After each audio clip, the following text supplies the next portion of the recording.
Assalamualaikum warahmatullahi wabarakatuh dan salam sejahtera. Nama saya Tuan Zahidayu binti Tuan Zawawi, memegang nombor matrik G2024 1113310. Saya merupakan pelajar kursus psikologi dalam pendidikan PPP 3023 kumpulan D.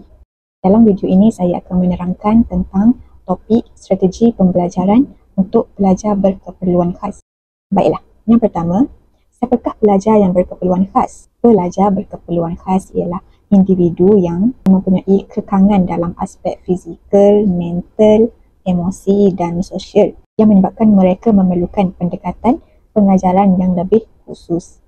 Antara jenis pelajar yang berkeperluan khas ialah yang pertama, pelajar disleksia.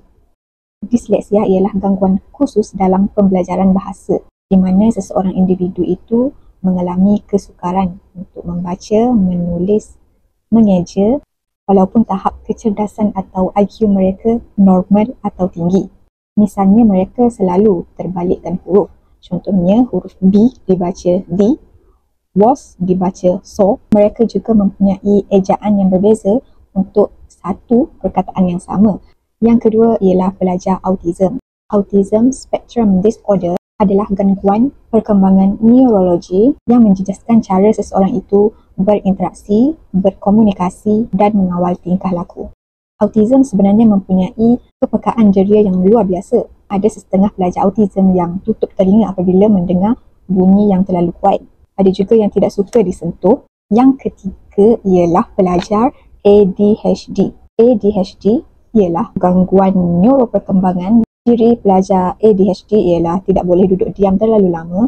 Dan itu mereka juga sukar fokus lama, terutama sekali apabila melakukan aktiviti yang sama dan juga berulang. Maksudnya mereka cepat merasa bosan. Yang seterusnya ialah pelajar dengan masalah pendengaran. Masalah pendengaran berlaku apabila murid kurang atau tidak dapat mendengar dengan jelas sama ada sebelah telinga atau kedua-dua belah telinga. Ciri-ciri pelajar yang mengalami masalah pendengaran termasuklah selalu memerhatikan bibir atau mulut, yang ini dikenali sebagai lip reading. Yang terakhir ialah pelajar dengan masalah penglihatan. Masalah penglihatan berlaku apabila murid sukar untuk melihat dengan jelas walaupun memakai cermin mata atau tidak dapat melihat langsung. Ciri yang dapat kita lihat ialah pelajar ini sentiasa mendekatkan muka pada buku atau skrin apabila membaca. Ciri yang paling mudah untuk dikenal pasti ialah tulisan mereka biasanya besar. Seterusnya kita masuk kepada strategi pembelajaran untuk pelajar-pelajar berkeperluan khas. Yang pertama, pendekatan individu. Sebagai contoh, murid disleksia diberikan bahan bacaan fonetik khas, manakala murid autism pula diberikan jadual visual supaya mereka lebih memahami urutan aktiviti. Yang kedua ialah kaedah multisensory, yang mana menggunakan diri seperti mendengar, melihat, diri sentuh dan juga bergerak. Kaedah ini sebenarnya dapat membantu otak pelajar faham dan ingat dengan lebih baik. Yang ketiga, memberikan sokongan emosi dan sosial. Guru perlulah bijak dan dapat bantu membina semula keyakinan mereka. Misalnya memberikan pujian atau ganjaran. Strategi seterusnya ialah komunikasi alternatif dan argumentatif.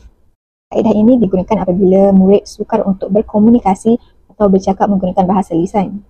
Guru bolehlah membantu mereka berkomunikasi atau berinteraksi menggunakan bahasa isyarat, gambar, simbol atau kad komunikasi. Strategi yang kelima dan yang terakhir ialah pengajaran berbeza. Guru mengubah cara mengajar mengikut tahap dan kefahaman pelajar. Misalnya, topik yang sama iaitu haiwan. Bagi murid auditori, guru bolehlah ajar topik haiwan tersebut dengan cara memperkenalkan nama-nama haiwan melalui kaedah nyanyian. Bagi murid kinestetik pula, guru mengarahkan mereka untuk meniru gaya harimau, bunyi kucing, gaya burung terbang dan sebagainya. Kesimpulannya, pendidikan khas berperanan penting dalam memastikan setiap murid mendapat peluang belajar dan mengembangkan potensi mereka mengikut kemampuan. Sebelum saya mengakhiri video pembentangan ini, silalah mengimbas QR code yang tertera untuk menjawab kuis berkaitan dengan topik ini. Itu sahaja daripada saya. Sekian, terima kasih.